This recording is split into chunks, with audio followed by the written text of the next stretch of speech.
Maye ngiyezwa manje khona umuntu ngapha ngazi ukuthi uyakhala okuyahleka.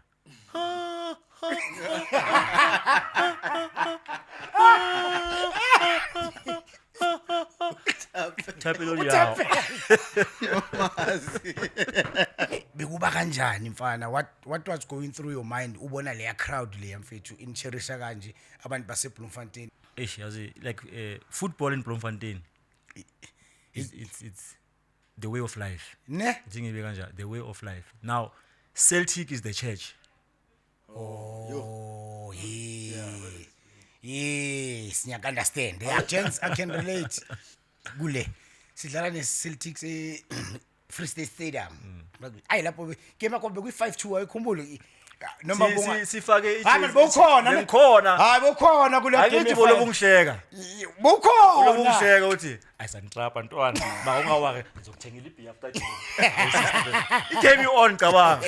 Ukukhuluma wasithela 5 sifake ijezi efane. yeah Khulula kahle. Ngenzani that day Ufikile ntwana. Sanibonani ma South Africa, sanibonani ma Africa mahle.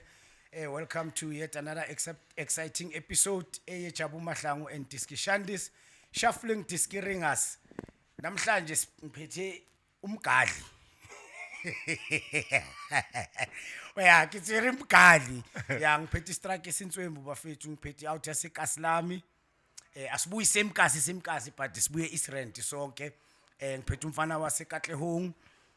Udlalele iBloemfontein Celtics, wadlalela Jomo Cosmos, wadlalela SuperSport United, wadlalela Manning Rangers, wadlalela Santos, Maritzburg United, and ekugcineni maseka vele seka henga amabhutsi owagcine lapha ku Roses United FC. Bafethu ngingamoshi isikhathi, let me welcome my guest or our guest uLebogang Kukame. Ntwana, welcome to the show. Siyabonga mfana ukuthi uthathe isikhathi sakho uzosivakashela. Hola shovel the pack. Usha ama vest ntwana. Ushame hayi sihamba ngeweda boy. Weda. Umuthi. Sabangani. Ithi summer. Siyabonga. Hola Shablan. Bafethu, please don't forget to share, like, subscribe, hit that notification bell to get all the latest updates ezeJabu Mahlangu and Diski Shandis shuffling Diski Ringers. Niyazi bafethu ke nizwile ke nibonile ngiphethe out yaseKatlehong uLebogang Kukame strike ngidlalile nayo lengwenya le kwa 23 saba ama opponent isikhathi eside mara after game sibe la sonke futhi because it's only a game. Guys, football is just a game. We are friends after 90 minutes. People must understand that. Singamachita siphila sonke noma umunye adlalela enye team umunye adlalela enye team but after game siyaphuma sonke sishisa inyama siblome sonke nje kube mnandi but before singena endabeni esizozihlafuna ne guest yethu angihambi ngi1 niyazi nani ngihamba no sense of knowledge namhlanje ighost sense of knowledge ngiphethe umgadli namhlanje yasekasi Katlehong. Yeah, uChef Shenko. Hey. Sokuhlela uChef Shenko lapho. Hey ndoda le green couch le ngiyanyiwa. Fede? Hayi kumnandi ntwana uGrand. Yizo mfiti. Le ndoda darling ngibaleka. Marita ngibaleki mara darling ngibaleka. Uyambona mina ngithi ngicela ukutshela amaGrootman bafihla bo Sester namhlanje siphethe uChama boy. Ama subscription ayophakama manje ngabo Sester phela amajita sibukela amajita. Bayiloko ama seat lama real lawo yabona lama smallanyana clip ufuna ukubona ukuthi ubani and come and subscribe abo Sester. Umnandi Chef Shenko. I'm great sense. No, good to see you, my brother, man. It's been a long time, man. For sure. Sharp. Yeah, I'm glad to be here. Yeah. Niyazi bafethu Sibusiso Mahlangu, your co-host on Jabu Mahlangu and Diski Shandis. Awungene ntwana siqhubeke. Ntwana asihlafune asicale la ntwana. Katlehong kuyaziwa vele ukuthi iIsrand but to be specific Katlehong has produced a lot of great players in South Africa mfana and now ubuya ngada. Do you still think ukuthi iKatlehong isasenayo le cream lebe yikhipha ngeera yenu manje? Yeah, well, And sorry, before Pedro, sorry. And yini into beyenza ukuthi, what is that something special ngikatlehong in terms of talent, because talent ligalo. Yini ntwana, yini difference eninayo lapha ekatlehong in terms of football. Njengase Daveyton, everyone knows that Daveyton has produced a lot of, skillful players, and nayi ekatlehong nayi has produced a lot of skillful players, but ikatlehong yona nina kahle nisebenza kanjani lapha ekatlehong? yeah, well, Katlehong is produced a lot of players, and there's still a lot of talent in Katlehong and Tolauchak.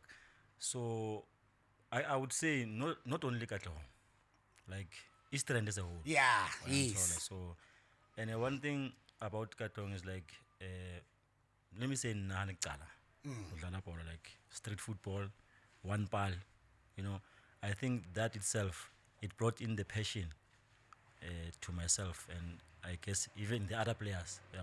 Lento kudlala estradini imoto yandlula yabona into enjalo Uyalibamba sulibambe kancane sesimile imoto yandlula ninisuthi mawuthuthi na umagogo uyavela ngapha yabona kumele udribule kancane suthi umagogo opponent ngapha umile uyokora. That culture, I think that is the one thing that made us sibe skillful, sibe nale talent le ukuthi manje yabona sibe a little bit different than amajita abuya to other acasis. So I guess that's why. And then Lebo mfethu wena personally ule wa eLesotho ne? Yeah, You went back eLesotho bona I think 16, and you were there. Boma 15 lapho. Yeah, 15, 16. You were there for 2 years, and the Lesotho national team approached you ukuthi uzobadlalela, but when you opted ukudlala for iBafana Bafana, you wanted to play for iBafana Bafana. Why?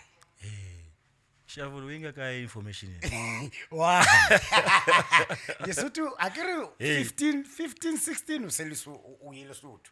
Yeah. Uhleli 2 years angithi I think that. Yeah, sure. iLesotho uyabona ukuthi hey lengwenye imnandi le. Yabo uzo activate ku national team lo muntu. Baya approach la, but indoda hayi ngena la kuLesotho mfethu uzokwazi ukusinceda lapha ku national team wena uthi mina ngibheke ngale ngifuna ukudlala kuBafana Bafana. Why mfana? Why did you not take that opportunity to play for the Lesotho national team and opt for iBafana Bafana? Okay, cala mojabu. Yeah. Angifuni ukuphazamisa vele ngifuna uflow. Taba ngeLesotho. For me to go to Lesotho, it was a decision in my parents. Wayabona kina kutela tsabo dintwa tsa maZulu wabona IFP ANC yabona lezo ngathi lezo Ko Katlehong, Thokoza, Khumalo Street, Foslorasi, yabona amaZulu, silwa namaZulu, yabona that situation. So bafoma lento le ekasi ukuthi wonke abafana kumele baphume ezindlini. Wena mncane wena bakunikeza igani, kumele uye estradini. serious? Uyo defender. Wayabona. If bebayibuza yini Ani man phathi ibhamu mina bengiteka ibhola ngisayikhumbula. Hayi mina sibhamu sami bekuyibhola. Yeah, so manje bengintwana eyi-1 endlini mina vele yabona. Esa. Yeah, so manje uMagriza ngetime bathi no le angeke ize ilungele. Lo siyamcrossisa. Bengingafuni ukuyeLesotho ngithi eLesotho angazi umuntu angazifokola angazi hey. Sekumele manje ngijumping engara. Hey. Ayi manje yazi mawumncane intwana se 15 16 awuna chance. Mabakuposa bayakuposa. Hayi vele ngisuke vele ngeLesotho vele sharp. Mangifika eLesotho vele ngageleza kwesinye isigele bathi sifika high school Maseru yeah. Ngifike la I think ngifunde for 2 years. So while I was there ngawuma break. Yeah. Yabo ngimuntu webhola. Yeah. Yabona break manje idlala ibhola ngiyacela lapha neba 15 vele ukudlala. Angidlala vele yazi ngibuye ekhaya hayi. Yeah. Ngenza into zami manje dayisigele bekunezinye ezidlalela iArsenal Maseru Arsenal. Okay. Yeah, beyidlala ku PSL yangara. Yeah. Maseru was a top team beyidlala ku Champions League their team there. Okay. Yeah. At that time. Yeah, at that time. Hayi vele mangidlala babone ukuthi hey man le nguya le. Hayi after school ezinye izingilande zithi hey man uzama uzojoina i-team yethu or mangafuni ukujoina uzojima ubheke i-setup nani. Yeah. Hayi vele hayi from lapho vele mangifika lapha yana ngidlale kulama development wadwadi. Le coach yethu le ithi no ndoda man no there's something ngawo. Ingithathe inchoice ku Stelsphu that's when I knew Brastel Sphumo ke. So ukena uBrastas from una 15 Yeah. intwana. Yeah. Idala ukena time. So from lapho ke uBrastel sivele angibukela ama game afiyunyana and then from lapho ke waqala uku-integrate ku first team at that age. Yeah. uBrastas bekuyini la? Bekuyi head coach Arsenal. IArsenal, okay, sharp. So yeah, wangi-integrate ku first team makudlala development ngapha kanjalo makudlala first team yabona kanjalo kanjalo. Yeah. So yeah, so masiloku sidlala so the games la bengiwadlala i-first team mayidlala. So vele ngenza amasimbi yabona. So obviously uyabukelwa yabona Arsenal was a big team then. So that's when le ndaba le ukuthi mina mangizwa ngayizwe ku radio. Babiza i-national team liyodlala under 17 yakhona. Lesotho. Yeah. Awu le wangu kami yebani. Ngiyafonelwa yento hey congratulations bakubizile hey what. Hayi ngiye teamini kuPastors ngithi hey man ngiyezwa bangibizile ku national team kwenzakalani? Kwenzakalani? Awukho happy. I'm South African. Yeah. Ngiyabizwa ngarayi lesuthu. Yabona manje hayi kwenzakalani? this. Yeah. Usually diwe ngazi ngakhona because mina bengintwana ngilandela ibhola too much. Yabona ibhola overseas bo Maradona bo bani basho. So bengifunda thanda ukuthenga ama magazine abantu. So lento bengiza understand abantu ukuthi hayi mabakubiza ku national team mele baqale ngawe kuqala oyi team bese beza ngawe bayabiza bakutshela ukuthi hey siyakufuna wena for so mina sengizwa kuma radio yabona. So that's why I went to the team ukuthi ngibuze ukuthi hey bafethu kwenzakalani. So Pastors bangile ukuthi hayi no i-national team yakufuna basendele letter uyafuneka mina ngabatshela ngada ngeke. My ambition is ubafana. And then yahlala kanjani leyo decision mfana moba reject? Because it sound like uyaba reject. Yeah. And ungada. Yeah, no ngabatshela ngathi in fact ngabonga kan ukuthi like I'm thankful for the opportunity for even inviting me and recognizing me my talent yangithola ngabonga kakhulu. I think I even had to write a letter or so. Yeah.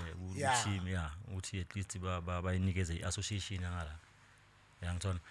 So but ngabatshela ukuthi my plans my dreams yini and futhi ngabatshela ukuthi angeke ngishaya isikhathi ngapha ngisazobuyela ngala. And I still want to pursue my career into the national team. So they understood that. From that age, at 15, 16 years, you were clear when you were going to become a professional football player. That was maybe ibhola ngiyadlala but I'm not sure if I'll make it. Maybe it's Bambi Skolo. You were clear. You were like now anything else. It was just football for me. To tell you the truth, I wasn't clear. Yeah. Bengazi nokuthi ngizofika la ngifike khona today. Yeah. You understand? It was just a dream. And a dream that I didn't want to jeopardize or or ngimosh. I had a dream. I created a dream in my mind ukuthi ngizofuna la. And whatever it takes ngizofika la. Yeah. You understand? Isigela sona mara bo usincanywa naso. Isigela bengisincanywa but I think for me football was the number one thing kimi yabona. Yeah. Number one thing. So hayi ukuthi bese ngazi ukuthi ngidlala ibafana or what no or bengidlala i-team ePSL or what no. But according to the way abantu bangirave ngakhona. Yabona. So bengibona ukuthi okay labantu babona something ngami. Ngisho ukuthi maybe I can make it. Let me focus. Let me, put my mind into it. And then yathini i-federation ntwana ke after the lapho then sizokwazi ukuthi sihlafuna ezinye indaba sigijime. Yaselisuthu. Yeah. Yes, I never had a response from them whatsoever. Azange mara kube into ezisnathi. No, I know. Treatment azange manje sebakuphatha kabi after uqedwe kusho kanjalo because still usasidlala ngala ngisho. No, nix out here. Even today when mangiselisuthu I still have that respect for abantu baselisuthu. There's still that friendship with most of them, so Then manje sesungena ku career ntwana but ngifuna quickly background yakho, family background nje fast. Okay, mina please ngibeka Katlehong Yeah. MC League section, yeah. so edladleni ngi-1 eplazini angisho nisho kanjani Yeah, ePlazini. ya dithi Yeah, eplazini yeah. phela bengizwa ngale Yeah, yamuskara for ngisho sure, nelethi skara yeah. at eplazini thina sithe enkambini Yeah, ePlazini. lethe sithe enkambini lezithe eplazini yeah for sure sabukawa ngithi yeah hayi abokawu ezola isowethu yeah zasezola yeah bokawu nase-Spruit wona sespread ezaseforce usithanda ukubiza thina ngabukawa oh okay yeah yeah for background sure yeah ki-1 ku high homme wa ka ki-1 ho ntate wa ka re 2 okay like ntate wa ka o na le a sister okay matala side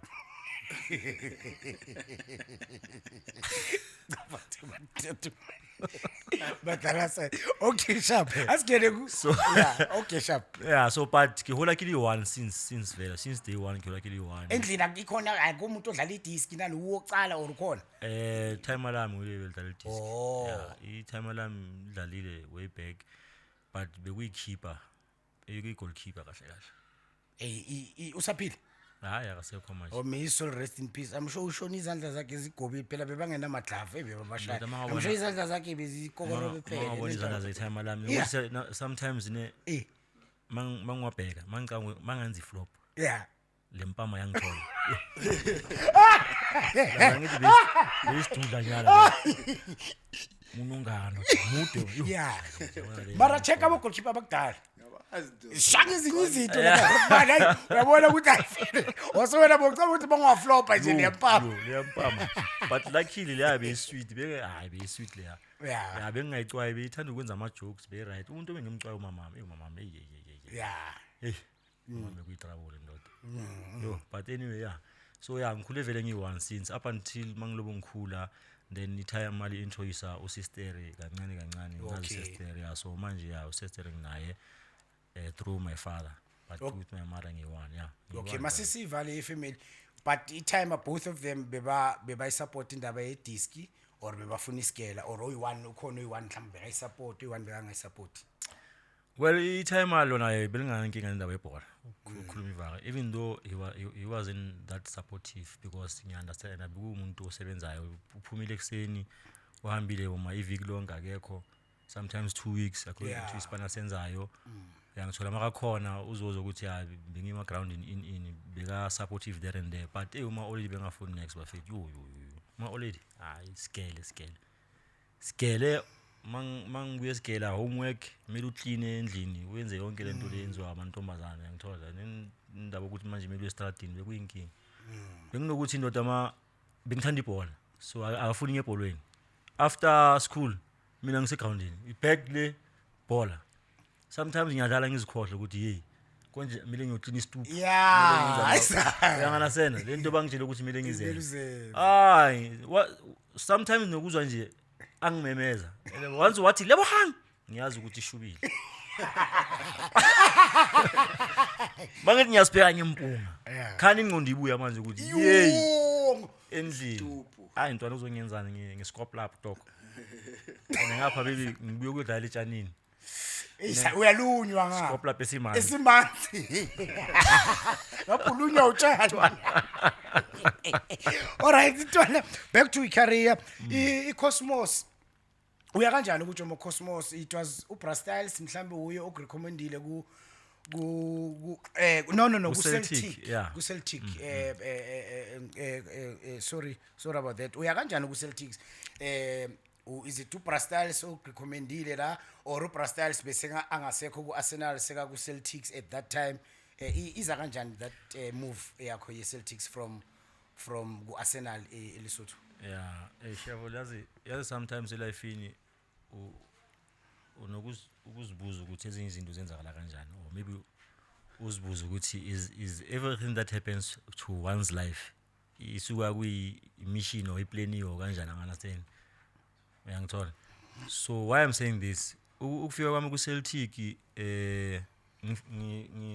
ngilandwe uBrastyles kahle kahle yeah because I had to leave eLesotho ngithi prematurely uyangithola ngibile ngayi okay fine ngadlala kula mathimbe ngiwadlala and by then bengisafunda eWC ngiyenza iN3 yami so I find out ukuthi uStalisi seka khutsha iCeltic Yeah. yabona bakedu kumsayina nani so lapho ke like nami yabona I looked and tried to find ama number kaStalisi yabona and ngimfonile sakhuluma Obo sobonile wena. yeah ukuthi uStalisi nawo Ulapha kodwa kusayina manje. kuCeltic yeah Okay. yeah so phone call but by then bengidlalela iKatlong City bedlala ku Riding in first division Okay. yeah phone uStyles communication vele ya Styles hey usesekhona dala like luckily naye ngifuna nawe yabona ngifuna ukwazi ukuthi are you still active kwenzakalani ngithi no ngisadlala ngidlala kuKatlong City nani athi no sharp ngizo arrange nomlimela ukuthi uze ngapha just for a trial yabona sifuna ukubona ukuthi unjani nani ngithi hayi ne sharp I think it was about June besibhala ama midterm exams yeah Toli call Styles indoda amele ukhuphuke Monday ngikufuna la it was during the week maybe uma Wednesday or Thursday ngisakhumbula uthi Monday ngikufuna eBlom I had to she iskola nje kanjalo tshela uma already even though bekangafuni mina ngamtshela said ma already hayi le chance yami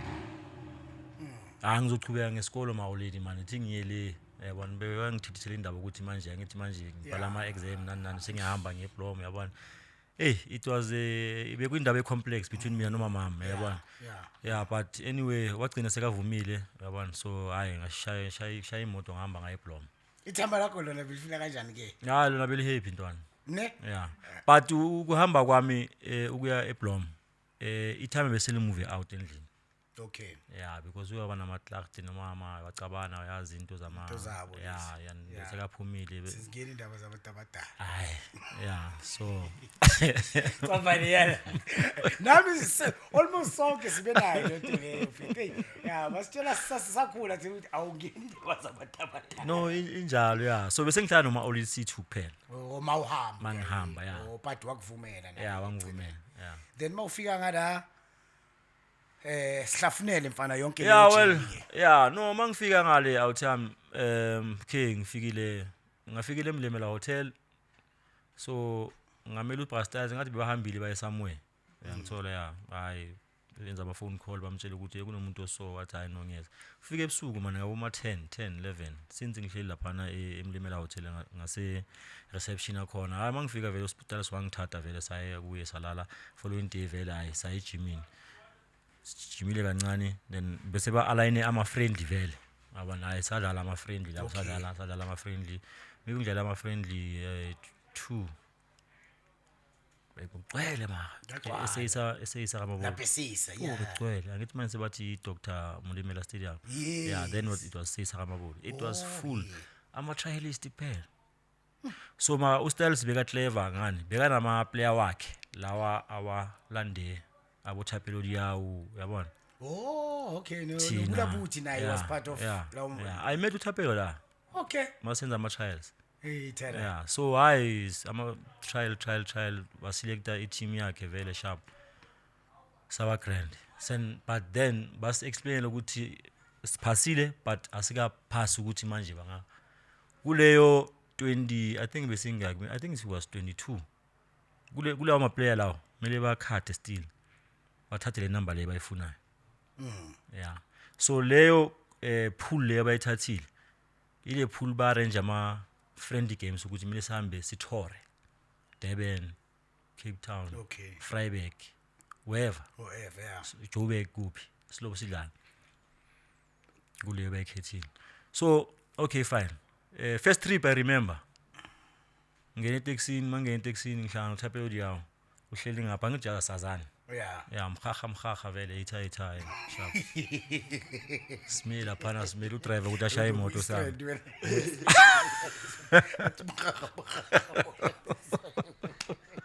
Sure. so manje angazi amajita amanye kanjani hayi ziyakhuluma lapho ziyakhuluma hey pili Angakabi ama player we Bloemfontein Celtics yet. asikakabi ama player weCeltic Mara nisemnyaka kusho ukuthi nina seni bani assemblele ukuthi naba abantu from the trials naba abantu manje final yeah le kule pool le yibo abantu kumele sikhiphe laba ukuthi manje sibafuna yeah. ngapha showcase standard. Hayi okay sharp. Yabona abajama lo benza ijoke simile lapha simile udriver. Shaya ijoke intwana ehlekisayo lapha na enye out sengikhohle ukuthi bengizonishaya nawo sengikhohle kunto zakudala anyway. yeah Maye ngiyezwa manje khona umuntu ngapha akazi ukuthi uyakhala okuyahleka.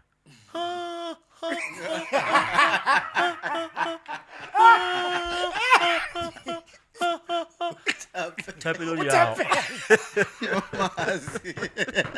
wena wazi ukuthi sowuboshile na Yeah, kwenzakalani? Hey, le out le. Emfethu kwenzakalani? Hayi. Phuma inyembezi ngapha umuntu uyahleka. But mina bengekho sure ukuthi lo muntu uyahleka. yeah Ngathi uvale kumoya. and Abuye futhi. yeah Hawu emfethu hawu. Kanti khona le awuthakiwe bathi utsotanga.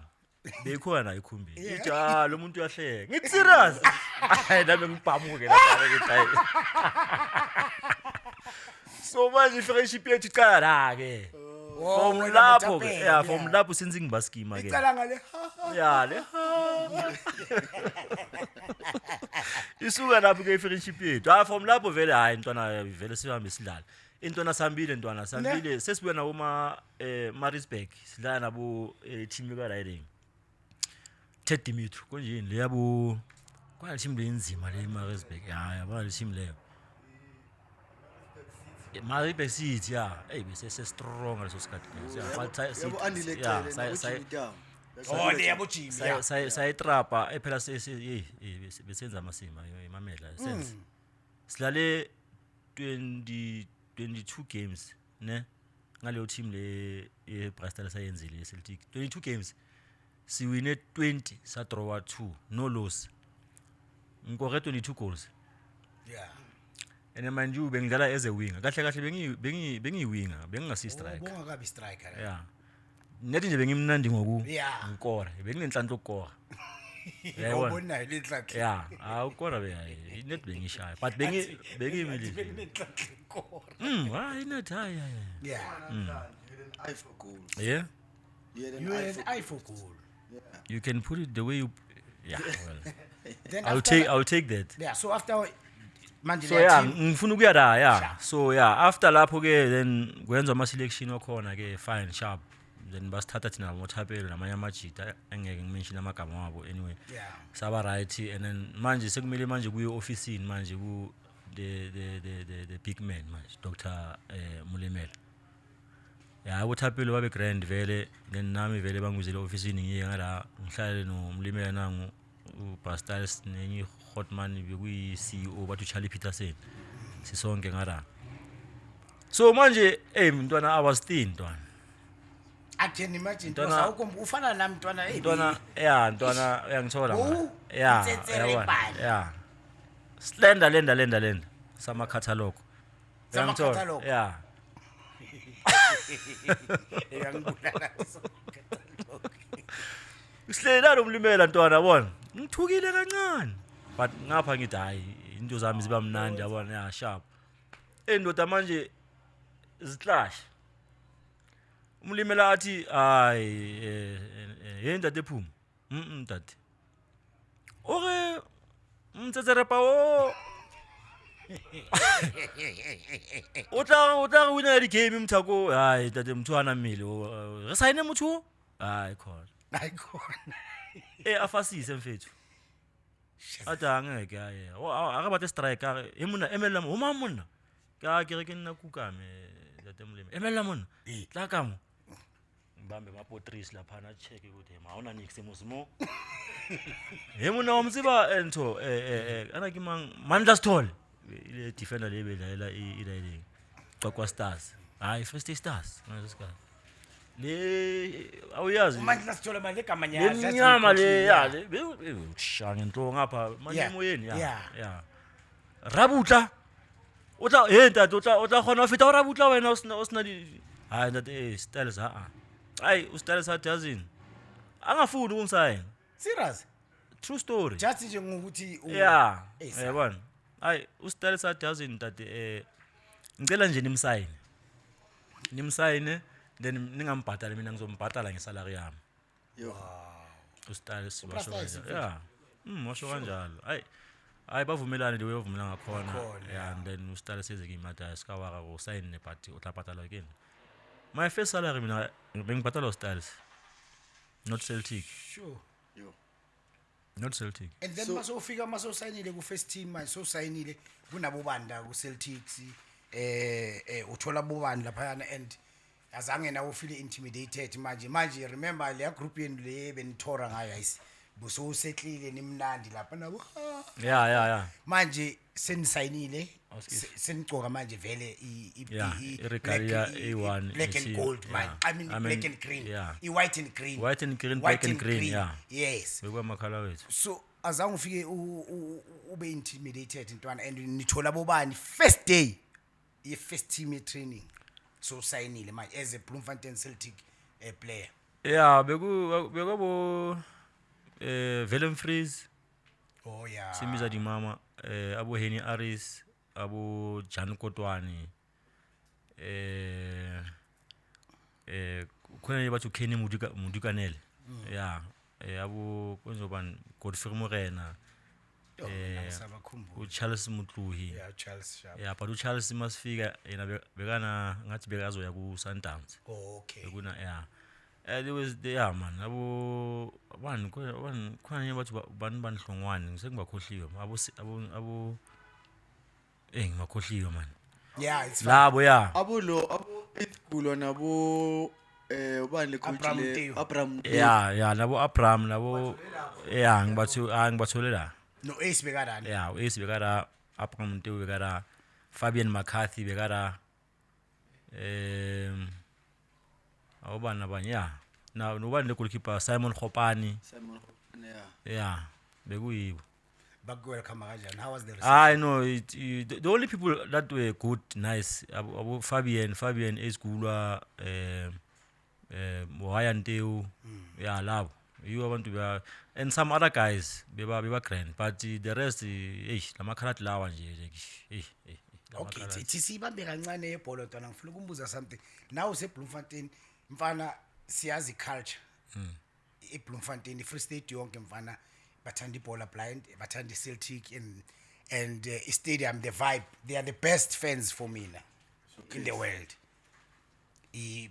abasese hayi laba bamanje njoba bathenga istatus iswele lesibuyile akakabi ile ayikakabi lento engiyaziyo but sisikhuluma ngale yini so why ngibuza le question ngibuziswa ukuthi iBloemfontein incane as a city ntwana but ama fans wakhona unbelievable you know and bekuba kanjani mawungena estadium ntwana ubona leya green and white bacula isiwelele mfethu baniculela from first whistle to last whistle bekuba kanjani mfana what was going through your mind ubona leya crowd leya mfethu incherisha kanje abantu baseBloemfontein and bekugruveka na eBloemfontein mhlambe after game maybe nifuna ukuyobushaya or if ubushaya or in how was the life nje there the fans and the life nje because ikasile ncane yeah to start with mangifika uCeltic mina there was Masokolara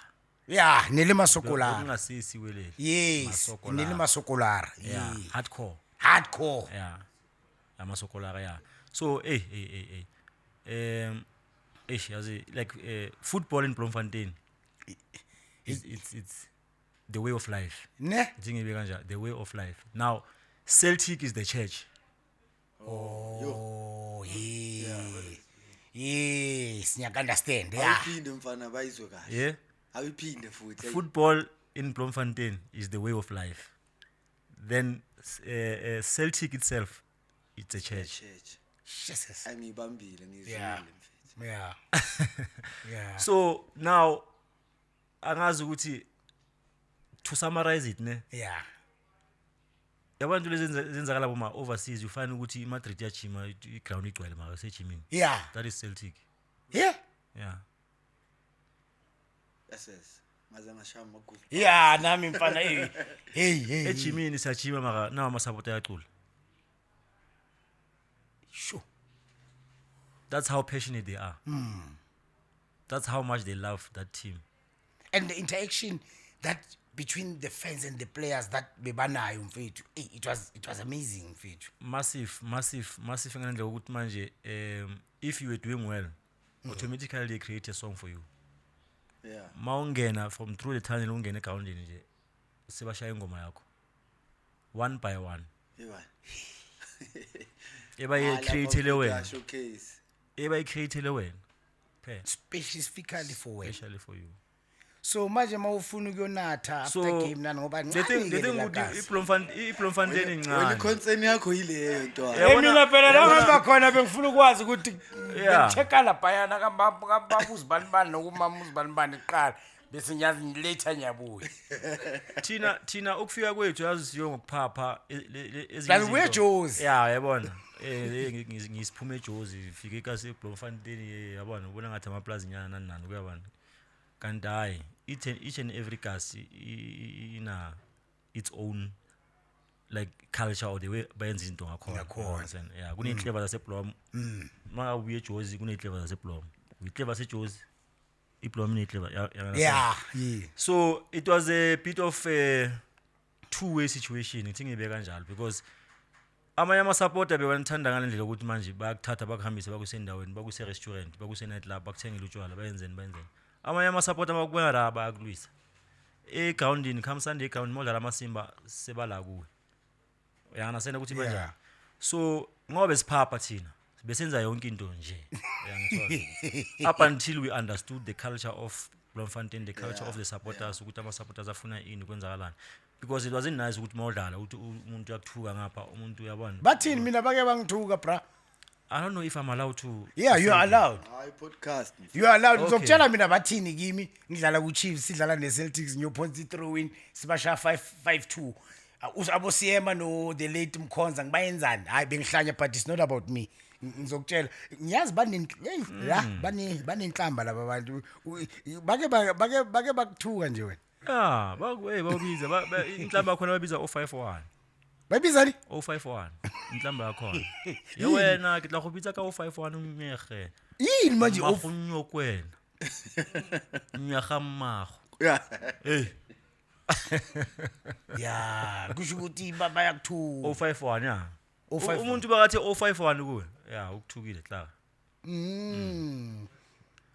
makafuna ukuthuka izi uthi mmege nyaga mmago.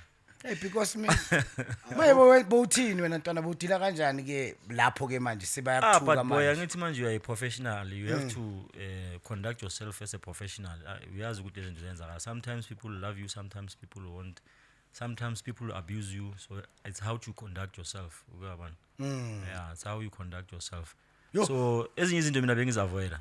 And sometimes if mangabe maybe I had a bad game or miss a chance or I'm out of form, I avoided going to public places because yeah. Blomi ngani mawuthi uyothenga la bala bazokutshela lokhu nalokhu bakwisi confidence yakho yabona bakuthuke lewe bakuthuka because bayathuka nabona vele like ukukhuluma ukuthuka la eBloemfontein Mfethu ngikhumbula gents I can relate kule sidlala ne Celtics Free State Stadium ayi lapho game yakho bekwi 5-2 ayikhumbula noma bonga sifake hayi bokhona ngikhona hayi bokhona kule game angithi volo bungihleka bokhona bungihleka uthi ayisantrapa ntwana ba ungawake ngizokuthengela ibeer after game igame on cabanga ukukhuluma wasithela 5 sifake ijezi efane yeah ikhumbula kahle ngiyenzani that day ufikile ntwana ngidla bengihlanya that day so khona la inye incident bangithekila yabona laphumela ngaphandle i-throw in ngalithatha vela zange ngisalinde ne full back yabona ukuthi izizophonsa i-throw because beyila yabona ngifuna ukubuyisela igame angathi siyaba pressure siba suffocate angifuni ba perform ngiyolanda ibhola plus i-Free State Stadium ngisho yabona iseduze ama-fans aseduze la eduze ala efana ngathi bangiyothatha ibhola la yona yabubule wow yazi ngayenza ngathi ngari lwena angatange ngithuka ngomama lo muthi lo muntu angijwayele inhliziyo yababhlungu fana igame idla ngathi ngathi lwena ngayiphonsa that's the beauty of Bloemfontein, that's the passion of Bloemfontein ngebhola that the way abantu bathanda ibhola ngakhona mfethu and I know ukuthi bangangithuki ukuthi like ungithuka ufuna Uyangihate, oh, it's ah, because bengilimaza Yeah. team yabo on the day you understand hayi but mina ngaphendula nami ngathi wena ngajika ngaphonsa ibhola coming back to the game wena ntwana ke ile untate Mlimela bekuumuntu onjani manje because wakudelela wakubamba ipotris elingekho manje so umnandi so we key player ushamane ushayineti we are very important player eye Bloemfontein Celtic ntwana itime alithini ke manje and usabhadala uBrastels na ichenchenini Within that month leyo I think first month we pre-season ne then sebangisayile but Pre-season, yeah. first salary waku Brastyle swangibhadala then the following month bese sicala ukudlala league yeah so then sicale ngeCosmos ngimako Rabutla sishaya iCosmos 2-1 ngakwa winning goal second game I think sila ni Chiefs or was it? Yeah, Chiefs if I'm not mistaken sashaya Chiefs 2-1 ngakora futhi lapho sawula ne Dynamos sashaya 3-0 then yeah that's when they called me dithini time ke manje office yeah angithi manje bese amaphepha left right and center kukamedis yeah obamfakeli la kukamedis athi namaphepha yeah kukamedis kukamedi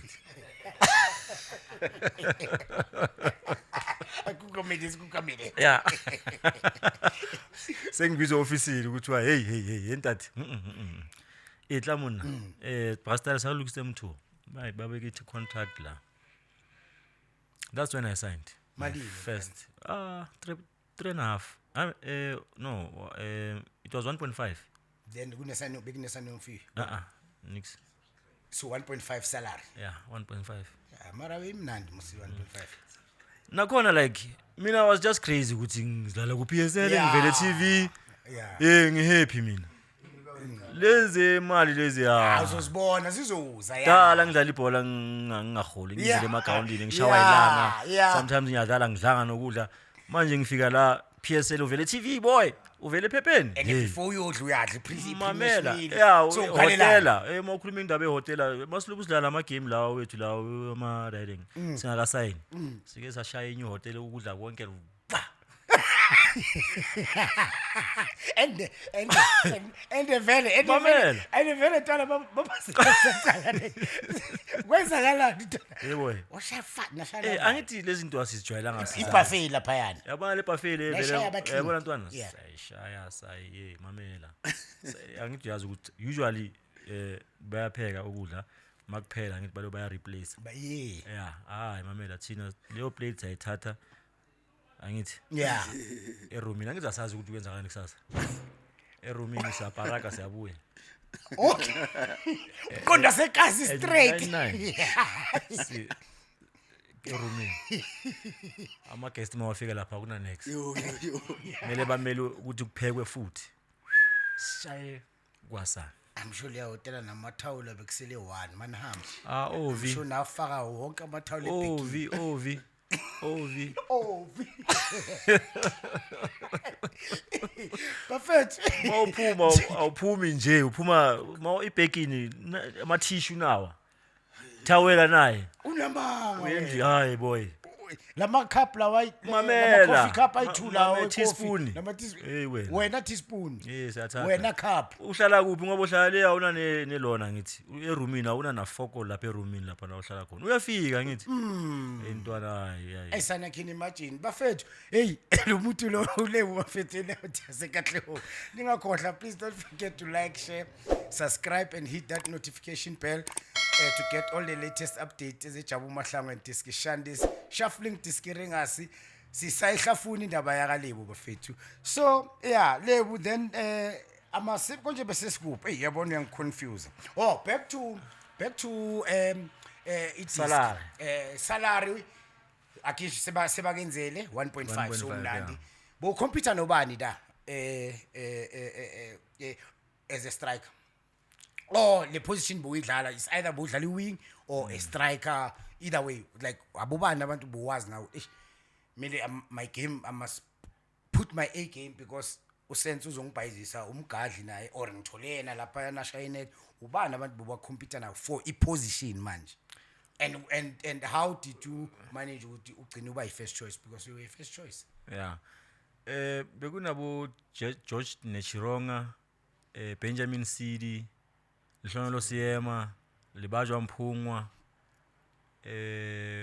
Stoffel Nikani 5 strikers even naye uriding Godfrey Morena and by then uGodfrey bekuye uJesu Nechironga bekuye yibo bengitusi bathwele lapha ukuthi manje bekuyi istriker vele naye uBenjamin Sidi so yeah so I had to fight for my position against those guys bakhona la yeah and the knowledge Yeah, ulona ntwana man I'm interested kule out ngoba bengifavor yo. Leo e school nalo wayanto weNtewu mara e school akakhulu. Benjani langwenya nje since wena bo trainer naye because I believe most players yes we see them on TV but the people that know the player the ones that train with him every day those ones can tell you ukuthi guys unborn enough of this guy. How talented was he or how special was he as a player?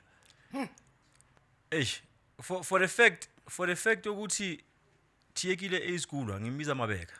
Yeah. For the fact ukuthi that guy broke into the national Bafana team. Le winner in 94 AFCON Cup. 96. Was it 96? Yeah, 96. I'm sorry, yeah, 96. Pega lawo ma player lawo.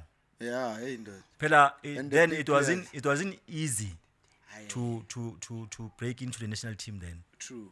Sikhuluma niva. yo hayi ngaleso sikhathi Yeah, futhi but- uposition yaka ace But bani yeah, good position guy Ace, but Ace he got a call up to go in and Short be as he was. as short as he was so that itself it tells you a story, tells you something about how unique that boy was, how good that boy was. it had to be And to answer your question further, you know that boy he was dedicated, very humble, very respectful. Even as Jimmy, he was the quietest, but even though he was naughty in his own ways, masihleli ngamachita yabona enza ama jokes there and there yabona maka in an environment whereby unamachita wakhe yabona. But then when it comes to training, he was very straight, very strict, very serious, very into the point, into the detail with whatever that we had to do. Yeah. Young told. So that's how he was. He conducted himself in a right manner. I think you can attest to that because Yeah. Gombona even national Under 23, he was like that. Yo. Benge Gombone ale uyajima makaqeda ukujima serumini. yabe angafani nathi Angafani nathi sesicomele wayabona sesi emawindweni ngifuna ukubona abantu abawokhaya nemoto ngifuna ukubona ukuthi ngamokole kabani yeah. phela thina sifuna isimokolo one way noma singekho nikempe ehlathini nikele ukuthi nikempe ehlathini mara unokuthi ewindweni uthi mhlambe kungavela something engathi eksena Uyakhumbula ngale khathi yakhe yabo yamahatu ace Yeah. yabona le khathi yakhe le yamahata le hayi bekantsweni black no man ace bafethu yeah. guys Why he never made it to the big three teams? Chiefs, Pirates, Sundowns. I think he was more like me. Yeah. He was afraid to take that challenge, I think. Is it? Because we used to talk about such things. Ne? Me, him and Teu. Yeah. Lamachi lawa bewadlala ku national under 20 because lama team was full. Yeah. But now the fear, because now we looked at Abu Daniel Matsau, Mbuto, you know, Yeah. Mangoba Mkhize, you know, those players. They were playing for big teams, but they were not playing. You understand? Yeah. And yet every year these teams they buy new players, new quality strikers. Like yeah you understand? So now you ask yourself, yes, you are good. But you ask yourself, wa lose form because if form iyenzakala ukuthi uyilose. Ma uyiluza kungena udirect laphana. And ungena maybe unamanye amabhande anzima kabi uyacindezela kwenzakalani ngawo. You understand? So that fear, nami I went through that because I mean, you know, at some stage ngizwe ngathi bathi Chiefs, Pirates yangifuna what, you know. So but I told myself, do I really need to go there? Will I be able to sustain the pressure? And you understand? But me myself, still like, hey, but what if ngiyalimala? What if for me out? Where's the land? Because maybe fear. But now understand? looking back now, old as you are, do you have any regrets maybe of not taking the chance? Yeah, Or having you and then I'll continue ngamanye team. I do. Yeah. I do. Looking at the things now, I do. Because, you know, my 2 cents mean. Yeah. You know, I say, when you look at all these media platforms, all these, but in SAPC, Supersport in Betway in Mount check how much that all the 3 big teams Yeah. are niggas on opportunities. You will never find someone from Cape Town or Bloemfontein where Hellenic or Celtic or Yeah, so they open doors for you. I think playing for those big big team. 3, you know, it opens doors for you and it builds your image, it builds your profile. Yeah, because labantu abathanda ama team lawo Chiefs, Pirates, abantu angukuthi ama big people kuma big companies. Yes. Angazi ukuthi understand. And their love goes beyond. You understand? And whenever opportunity Emily yenze makufuneka a soccer player, they always think about a player who played for a team ethandayo. Yeah. You understand? Yeah. So I regret not going to Chiefs or Sundowns or Pirates because of that. Because probably maybe today things could have been different. True. You understand? Good question, sense. Later on, bafethu, nyenze asi mistake but ukhohlwa njengoba bengi excited. Ulebu phela naye udlalile kuBafana Bafana. We played together kuBafana Bafana, udlalile kuBafana Bafana, wadlala ku under 23. We also played together. We were together in eSydney Olympics. Sizwe leyo part sizogcina ngayo bese ngifuna just ukutshela abalaleli because ngiyazi kuma comment bazothi mara awuzange usho ukuthi udlala eBafana nami angikhohlwanga bafethu udlalile kuBafana iyeza leyo chapter yokugcina eyama national teams Bafana and under 23 7 caps I think if I'm not mistaken for Bafana, yes. 1 goal for Bafana ne yeah, and obviously so many caps for under 23 ngidlala nayo bengithi nje nginifaka emqondweni ukuthi hayi ngisemqondweni bafethu yep nayi ijeni iyadlula iyaphela indaba ye Bloemfontein Celtics yaku Jomo Cosmos manje ngisho. Yeah, from Celtic I went to Cosmos, yes. Iza kanjani lapho because uBrajay mfethu siyazi ukuthi University of Football and at that time ile time uBrajay bekasavayisa ama player vele orkant yabona mawuvutha nje yakuthatha yabo uyakuvayisa nani so iza kanjani le deal yaka Brajay and kuze kanjani ukuthi masosoda kuBrajay wena ungayitho or mhlambe ule wayithola opportunity yokuya kuma trial asazi uzasitshela kuze kanjani wena ukuthi ungagcinanga uya overseas uda ku Cosmos and ekubeni at that time uBrajay he was exporting players like every year, every season like this. Yeah, ukuya kwami ku Cosmos it was that situation yokuthi manje Celtic ya relegator in okay. So but bese ngisayine a pre-contract and nakhona the person who convinced me to go to Cosmos kahle kahle it was Mike Makap because Mike Makap was my agent then. Yeah. So but nakhona hayi ukuthi bengifuna ukuya ku Cosmos sorry. Kahle kahle bengifuna ukuya ku Riding ku Sundowns because I grew up supporting Sundowns. Bengifuna ukuya ku Sundowns but anyway Mike Makap convinced otherwise and then okay Jomo came in bang promising that ukuthi bazongisa overseas and stuff like that angeke ngihlale kakhulu la South Africa I'm still young and I national under 23 so my chances are high. So then that's why I decided to go to Cosmos. And looking at the fact ukuthi lento bayikhuluma kimi ebayithengisayo it's evident because most players they were harmed. So yeah, that's how it came about. Then uthole bani ku Cosmos and how was the reception and how was the journey nje generally when you were there please share with us nje your I mean good memories, bad memories. uBraje Nyamazi ungicoachile nami ku-national team. I-coach but i-Grootman Grand unesikhathi sama-jokes but makuyisikhathi sesipani vele kuyasipanwa. Take us through nje iJomo Cosmos camp. Wow. Cosmos. To start with, I never enjoyed myself, Hayibo, football wise. kanjani ntwana? Never enjoyed myself laphan. Okay. Okay, fine. Ngithola amajita abo Dikgang Mapalani like imhlathi. Terminate. Yeah, terminate. Ubani? Terminate. Yenza phela.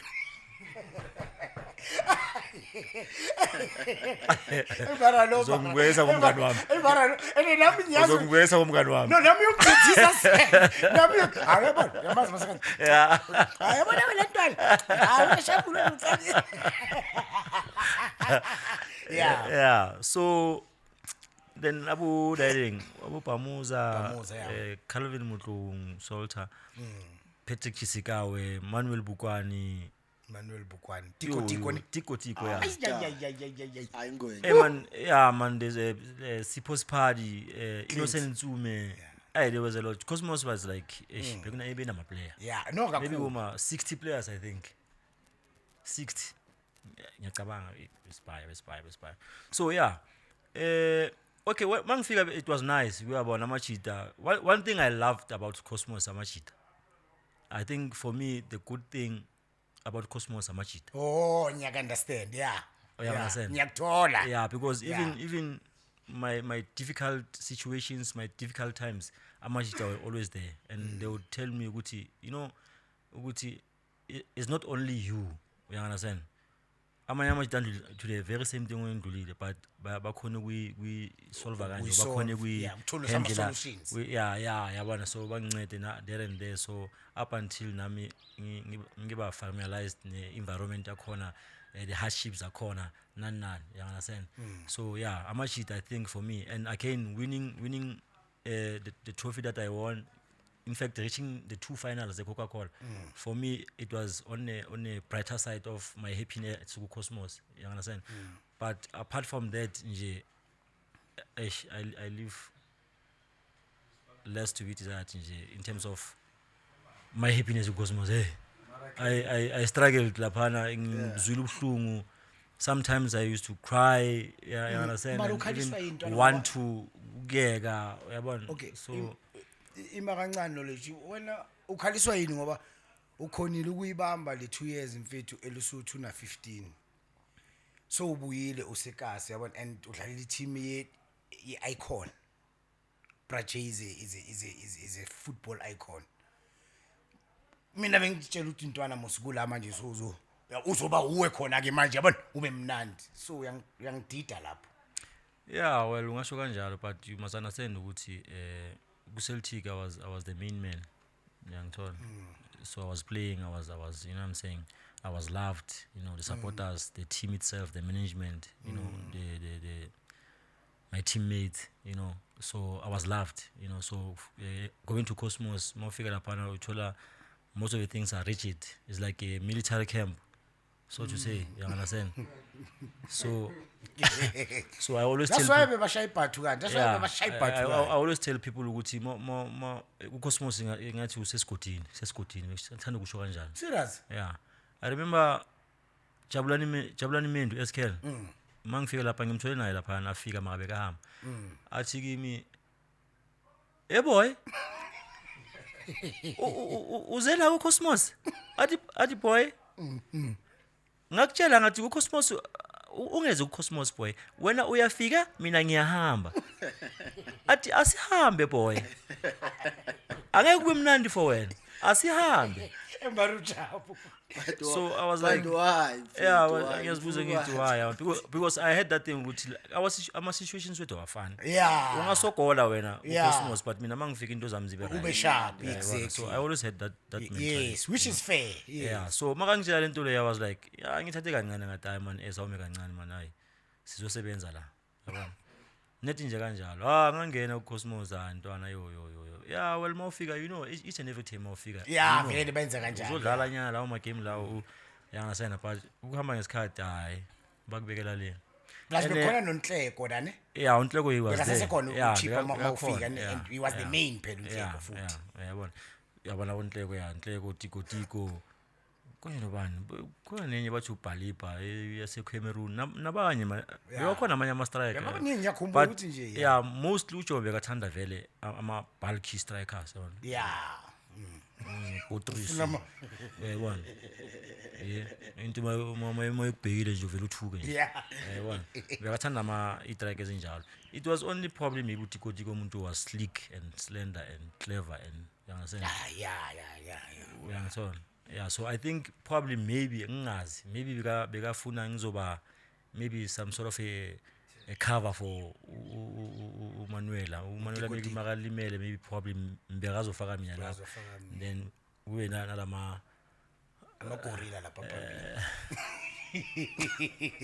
and in fact and then so yeah so manje I'm still explaining the part of me that made me sad. Made you sad, yeah. Like I bengingacedi ilona a month or maybe ngidlale 3 games in a row without getting injured. So bengihlezi ngilimele. So there was at that time whereby ngifike ejimini, like ngiyafika ejimini. Ngifike early futhi wafika boma Terminator. So usually masifika ne uyazi masingama player kune parking yakho yabona. yeah sekunala sekuyaziwe noma kungase yakho akuseyakho but kuyaziwa yabona umntwana uzibhakela la yeah sure ngifike early futhi ngifike ngipakela ngipaka khona lesihlahla lesithanda ukuyobroma kuso usinomthunzi nani eground abasijimela khona benijimela lapha nisajimela lapha la Rosettenville khona le ground yama-Portuguese oyani la eRosettenville yeah okay sijimela la. So kufika kwami lapha ngiyafika angazi ngithole uSipho angazi noTerminator angazi nobani ngisakhumbula. Okay sharp ngi-right ngizifakele neshort kamnandi right yeah ngi-right awu ngisifike laphana boy yazi ngimile esihlahleni yazi mangimeso kuyabona into ukuthi loku yabona usicheka nyana nali idolo liyavuvuka boy unamanga mamela so lithi awu lapho akaqali training nix liyavuvuka hawo uyabona into ukuthi ufuna ukuthi liyalokha bafethu nathi nje kanjalo angazi ngikwenzakalani ya la or usachubeka no ngiyachubeka boy yeah so lapho yabona kuphenika yabona kufanele uJJ kwenzakala kanje yabona uJJ athi hayi khuluma noRabutla afanele umuntu oso ahambe nawo akuhambisa kwisela ayisesingene emoyeni sesiyahamba urabutlukisa kuGheni siya kulo muntu wakhe lo yeah eGheni angazi eGheni ukuyisa kuGheni siya urabutlukisa kule kuGheni mina ngiyazi ukuthi iGheco yini but sekwenye yeah lapho Yeah. sort of but uyabona ukuthi manje lisebenza ngalento lezi vele inyanga or uyini yeah juju stuff yeah juju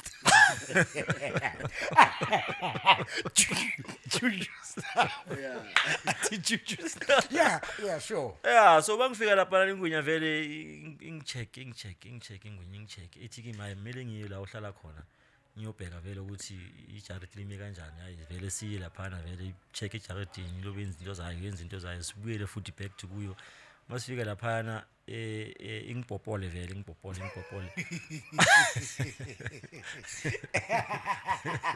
wangithi step excuse me no ndaba yakupopola le ngipopole awuthi ngipopole manje qeda ukungipopola le awuthi ichikimi ngicount amagama abantu ukuthi manje yabona i-tracker ngikhompyuta nawo ha yeah ithi wena ubabizi yeah ngibabize ntwana ithi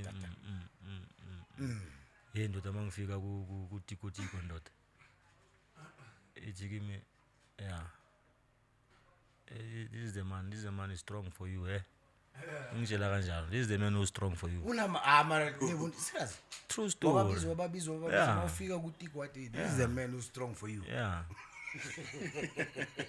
manje angazi ukuthi bekathi kanjani isho yabona. ukuthini ngoba mina bongatshela mina ngathi yile ade ngichayayo yile ngishaya I don't know angazi. so and then no mina angithi umuntu kaJames. yeah then after that Mina ngihambisa yonke. ukutiko uyama and then after that No, after lapho ngabuyela ethimini vele ngilimele vele so kumele ngi-attend nefizo manje. so bangisheke. wena manje towards utiko ndoda sonjani I never had that thing ukuthi what. so azange uyibelieve ihenci kahle kahle Like ngizama ukubalance. nakhona mina angimthathanga njengehead because I didn't understand ukuthi kahle kahle lo muntu yini. oh yeah Uyangithola? so azange ube nencondo ukuthi vele yiyo le ngishaya plus uthi kubuye eMozambique ndoda phela yeah Uyabona? hey awubi nale ncondo ukuthi vele yiyo engilimazayo lengwe I didn't know I was confused nami ukuthi kahle kahle kwenzakalani. I didn't know ukuthi uTiko nakhona ongiloye kanjani. Like angitholi. Awutholi, Uyabona? yeah. And by then mina vele bengingasumuntu wale yabona ukuthi mele uyehecini mele uzulungise mele Yeah. lento lezi bezi yabona. So I was confused. kahle kahle Yeah, bengazi ukuthi so manje athi uthi tiko mina ngitshela uJay ngithe lo muntu uthi tiko yabona. So naye uJay hayi no there's no way tiko kanjani no tiko akusumuntu walezi zinto lezo yabona ezinjalo yeah so and knowing tiko man angimcabangeli nice lapho guy futhi uTiko Very sweet, very nice, nami very- I won't believe Yeah, but awazi ngithola. ebumnyameni So, abantu manje- but nje ngokumazi kwami utiko nami I won't believe yabona. So and I had a good relationship no tiko so I like that's why I was confused bengazi ukuthi kahle kahle kwenzekani so I just brushed it aside. Oh, yeah. Ngathi ngithi ngifocus ukupholeni kwami in part nje ku Cosmos nje I never had that opportunity to enjoy football.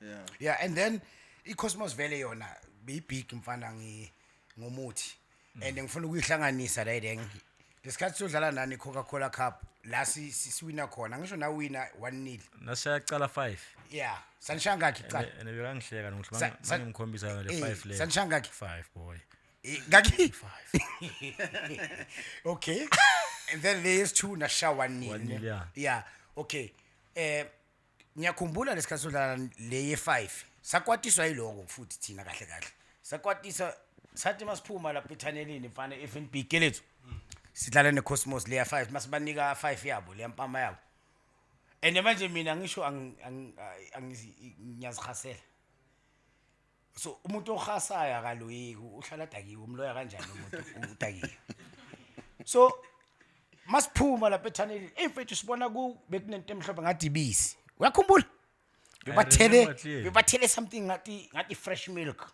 uthanele but thelile kanje thelile sabanika 5 ayibonanga intuthu bephuma ngala nentuthu kwaphuma nentuthu yeah right kwaphuma nentuthu yabona mina ne because mina ngiyazinayinekela lezi zinto angizithatha serious yabo zifuna abajita lama player discipline yabona akwazi ukubona yonke into yeah uyangazi or uyangunderstand mina ngithi lebisileli leli ethanelile ngithi lebisileli leli ngithi yabona lebisileli ngivithiza namhlanje so ngifuna just ungitshele ntwana ngiyazi ukuthi le story uchipuke wangitshela because kumele sihambe sizoshawa isikhathi but sisasena sesincane ngifuna ungitshele le viki leli manje siyodlala nani final bekwenzakalani ku Cosmos from Monday.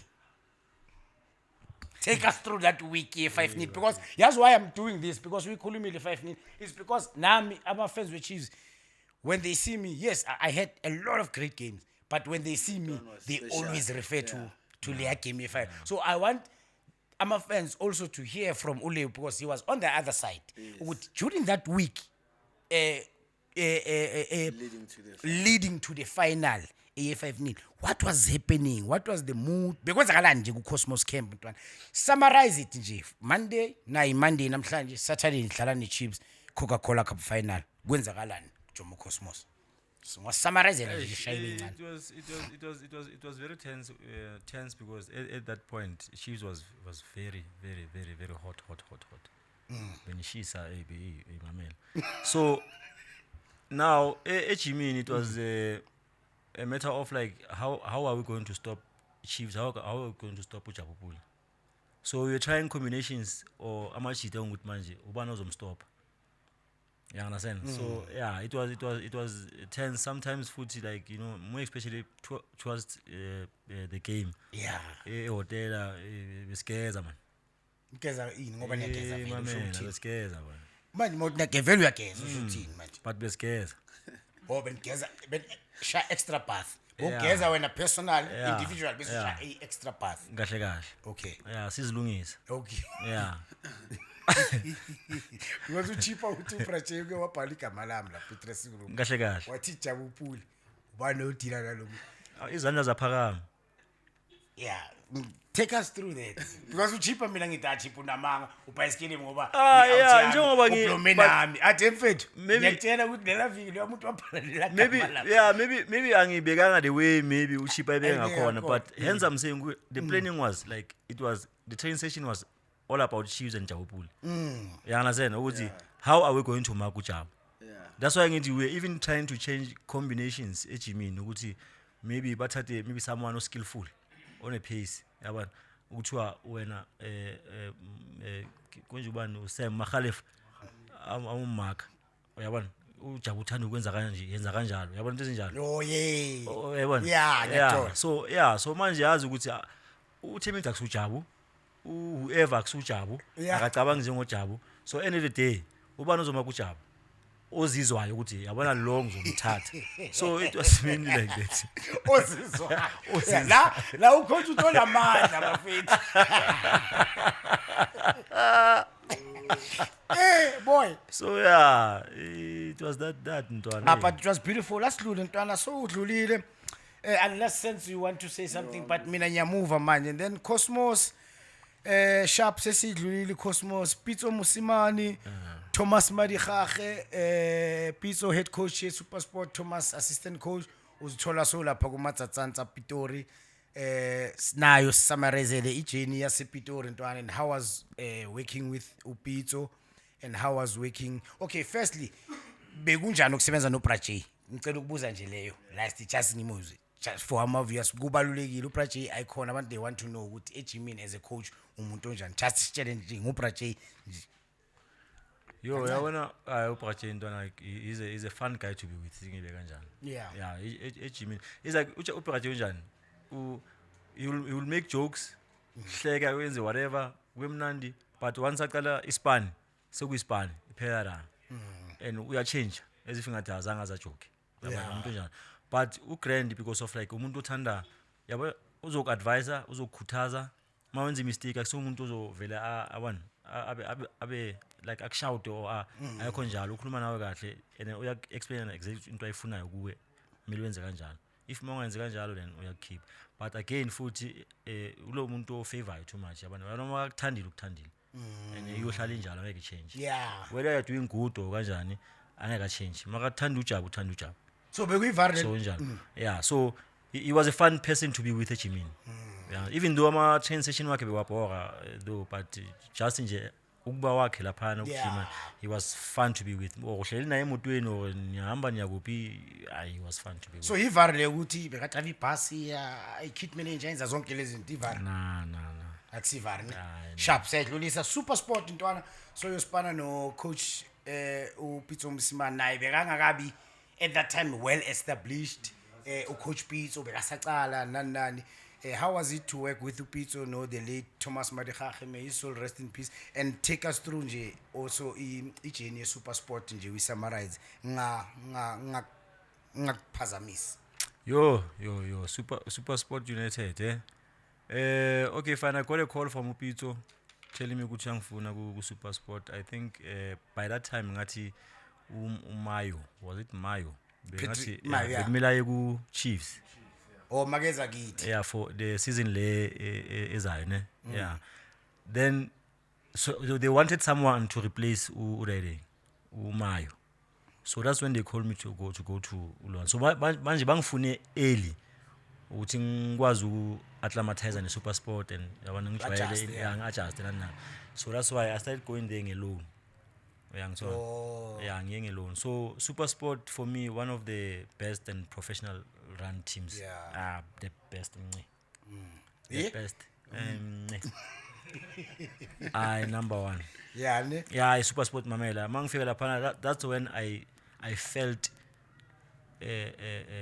professionalism. I felt to be in a team mabathi uyi professional udlala ku professional. Yeah. That's super sport for me. Uthola uAce umlife bekada. Yeah.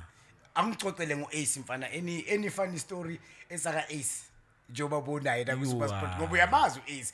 I can't think of any funny stories unless mangakhuluma ngendaba ukuthi makazokhuluma nawe lo uzakushaya ngeimpama eziningi makakucocela ahleka ngapha I know mfana wena style sakhe lesi hey.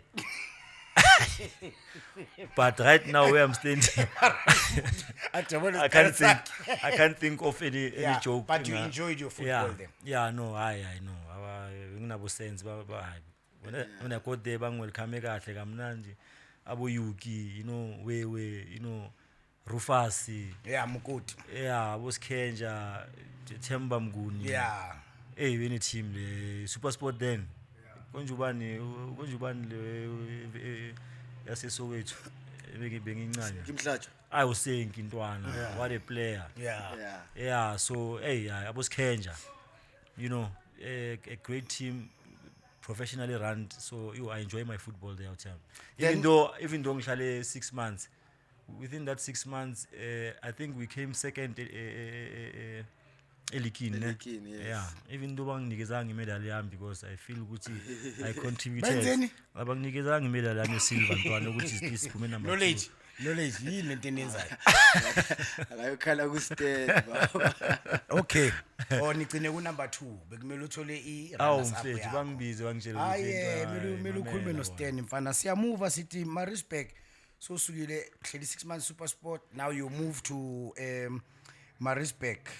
Ngiye ku Rangers bangisuka la. You move to Rangers. Uhleli isikhathi singanani ku Rangers?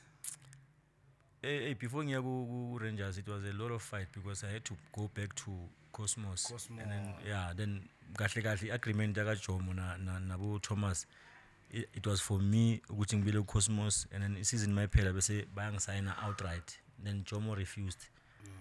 Baye batlashana bala bese bangasazwana through that. Yeah, kwala la balwa straight.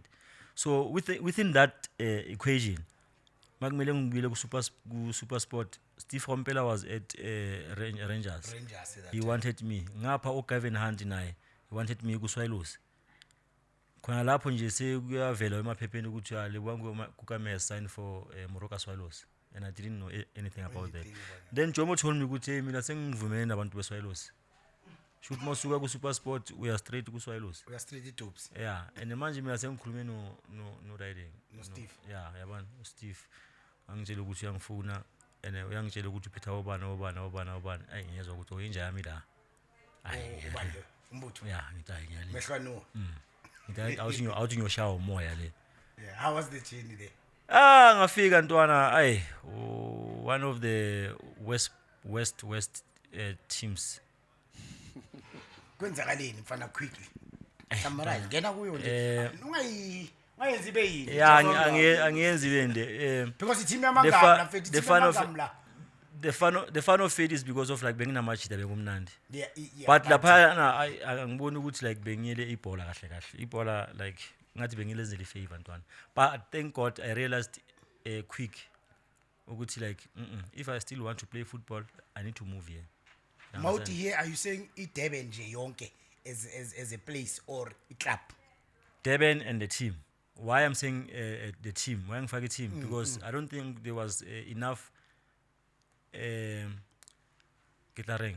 Never saw kata katsila tlamar katuwe kati. Oh yeah. We understand. There was freedom, and there was too much freedom for a soccer player, more especially a professional soccer player. Oh, you understand? Yeah. Last tala corner to start with, bekungena phuma. Ungena kuntombazana, kungena stakwa, kungena like akuna order. You understand? Yeah. And mobu yechimini, immediately must be yechimini. Uace would say ukuthi aseni khona indawo enye isithanda kuya kuyo. Bathengisa inyama yabraya kune pool table kuyaphuzwa like every day.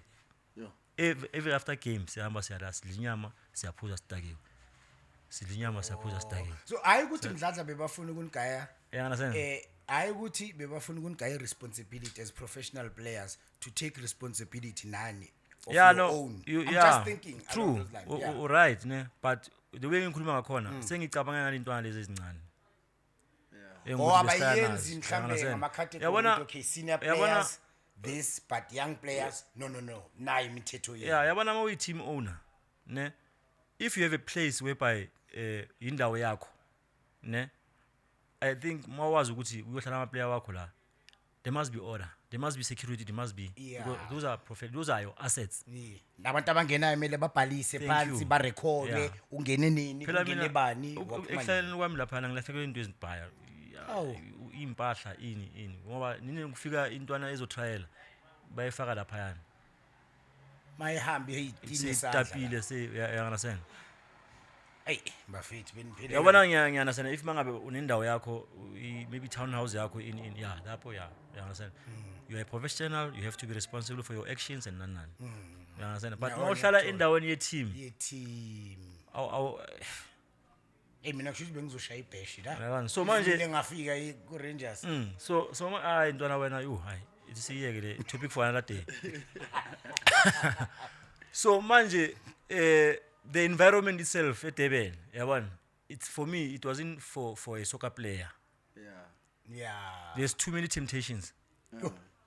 Umuntu mazana utshwala ubumnandi yini ama night club beach Ulwandle. yabona so as a professional soccer player there's too many temptations there. So I realized that within 6 months ngathi you know what I went to talk to Afzal Khan. I'm telling you Afzal, I mean I still want to play for Bafana. I still want to play yabona I still want to have my career to blossom. So la angiboni ukuthi izwenzeka lento le. Ngicela ninginikeze the next nearest team and transfer ngiye kuyo. then waya ku That's when I went to Santos.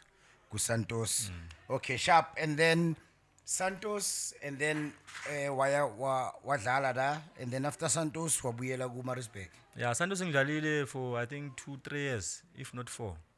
Yeah, and then Celtic, remember they were still campaigning good idea. Yeah, first division. So then they came back promoted, and after getting promoted then I received the call from bese unabo Jimmy Agosto. Oh yeah, Augusto. Nabo IKEA Agosto, may his soul rest in peace. He just passed on this year earlier. Okay. Yeah, so they called me, they said we need you back here, you belong here. So that's when I went back to Celtic for the second time. Oh, and then the accident when you got the accident and you were written off. Okay, fine. I went back to Celtic. I stayed there up until Bas assign a new coach. I think it was Mitch D'Afri, if I'm not mistaken. Mitch D'Afri wachufuna new players nana ngakasebenzisa hamba ke. So I had to go back home, set a bit, and while I was there, and I had an opportunity to go to Pirates, opportunity to go to in the team Turkeys, Tax. And then that's when my agent Jazz Matlachane told me that Gordon Ingisan wants me at Maritzburg. He's building a new project. That's when I met Ukany there. So I went to Maritzburg again, stayed there, played there. Within 6 months, I saw Gucci like this is not a team for me. The way badala ngakhona nani yabona into zenza ngakhona at no. So I had a chat no riding no we coach Aros Manch Mangoba. We sat had lunch, spoke and what young Funa, and I said Nami I want to go to Aros because I felt that time Aros was playing good football. You understand? I la percentage football percentage yeah so so must prepare that discussions again. So I had to Maritzburg bengishiya imoto yabona bengizihambele nje ngingafuni yabona ama up and down nani ngithaya ukuthi ngibe discipline yana Oh yeah. yeah ngithola because I think mawungana moto indaweni ongayazi At least yakulimita Yeah. ezinye izinto yabona Yeah, so vele. yeah but then realizing ukuthi I might go to Durban so ngathi no I need a car so that's when imoto yami bengishiye netime lami ihleli nje Yeah. yeah so ngayilanda ke so mangilanda ukubuyela back that's when I was involved in an accident Ayi siyabonga ukuthi Ngabhukuda mfethu ngemoto. wile wa recover waba mnandi. Then they wrote you off and then Rose school awivale khona ke. yeah like after an accident ngihlele esibhedlela and then okay fine the team Isikhathi esingakanani? oh maybe 8 to 9 months Hayi leyo. yeah ngihlele lapha I was alone I was in and out of coma phela at some point Hayi leyo. Mina leya ngiyigeni Jensen ngifuna ujame ukuthi uke wahlala like more than 6 months ntwana ngiyigeni. ngihlele Hayi lapha leya ngiyigeni ntwana. ngihlele Siyambonga uNkulunkulu bafethu hayi. Yeah, Siyabonga ngihlele. ukuthi So, saved. yeah after lapho then that's when the team came in and they told me ukuthi like we need to terminate contract Ulibele ulimele. yeah ngilimele never even tried to ukuthi okay Paula cala sukuncede Yeah. uphole Nawe la uzokwazi ukuthi Yeah, noma ube- bathi ube- bayaxosha mara la ube se uyabona. uyangithola Eish. yeah never ever ngisanensimbi lezo ngakakhona ukuthi ngenzani bese bangibizile bathi ngiterminate Mara Tata- mentally, what did it do Tata to you? it killed me Yeah. it killed me because For how I long? I thought like my life is over there Yeah, you understand And amajita bawakufonela la ubuclose nawo ubuphila na bekwenzakalani but because when because makunjalo mdlali I've been in those situations nami awuyazi mfana uba yi1 nabantu bakini kuphela Yeah. so kuwe in your case who was there for you ntwana yeah you know I can say yabona the late Sphiwe Mkhonza was always coming to me checking me Tony Tabete was always there Mkhalajwe Elias Ngwepe he was my roommate there Maritzburg they always came even Samara guys abos Colin Zimba they used to come and you know check me there and there but office in Maritzburg I think the only person who was coming to see me was this guy about to Quintin Jethro Quintin, yeah. yeah but I've never seen Gordon and I've never seen anyone maybe the owners or chairman or what yeah I've never seen them coming to so yeah but friends ekasi they were coming but I need to say this Guti big ups to Brajes my manager Jasmine Matlachane I think he was the one who like he was there yeah each and every minute he was there you know calling coming to me checking up on me when I needed anything he was there you know so yeah so and I'm grateful to him as well for what he did with me and with my career yeah so yeah I know so yeah that was it so I ended up going home with the money that I had saved and the money that they gave me I went to Bloemfontein got a guy ngayenza rehab naye up until ngibashap so whilst I was in Bloemfontein doing my rehab I happened to ukuthi ngicele iRose nathi ukuthi ngicela ukuyojima nabo just to yabona inyawo ngibe right whilst gymming there uMax Chabalala wathi no man ngiyacela mawuphola ngicela uze ngizokusayina that's when I started playing for Roses United waze retired after the doctors told me ukuthi I will never play football again mara udlala for how long da angidlale for a season for a season yeah a season all right ntwana masisivala asibuyele lapha na kubafana bafana una 7 caps sisevala knowledge una 7 caps yebafana angazi under 23 how many caps under 23 dan ngoba uhlala kaningi kwamina ngizazi yeah maybe I think or kwamina maybe 8 I'm not sure yes yeah now I'm not sure yeah because besihlala sida yeah understand so okay kwenza i-under 23 call up ucala ngisho before udlalele bafana ne yeah yafika bodlalela in sayisummarize nje manje ngifuna ukukujaha kodwa but ngifuna le call up i-under 23 bodlalela iphi team mabazokubiza ku-under 23 and then also you were part of the team together we were part of the team Sydney 2000 Olympics in your own experience how was that experience under 23 and also ithi ngisale ngiyifaka nale yabafana vele once ngihlanganisa usale uyisummarize yonke ukuthi ubizwe kanjani from under 23, which team were you playing for, and how was the under 23 camp amajita, and how was the experience ye-Sydney Olympics, and how was the experience of being called your first call up yebafana bafana, and that goal that you scored kulama game ayi7 wadlalile ukore 1 goal for bafana. Take us through nje now sikhuluma nje nge-national team under 23 and bafana bafana, angukuvali ngiyakuyeka mfana uhlafune until uzuyicede. Okay, fine. Under 23 years like first call up bengidlala ku Celtic. Oh, bonga ku Cosmos. Celtic. Oh, National Celtic. 23 bengu Celtic, yeah. Okay. Yeah, so I got a call up because already abogula sebadlala ku National Under 23 nabo Fabian and yeah, and then Del Mazao came in alone futhi naye as a Celtic.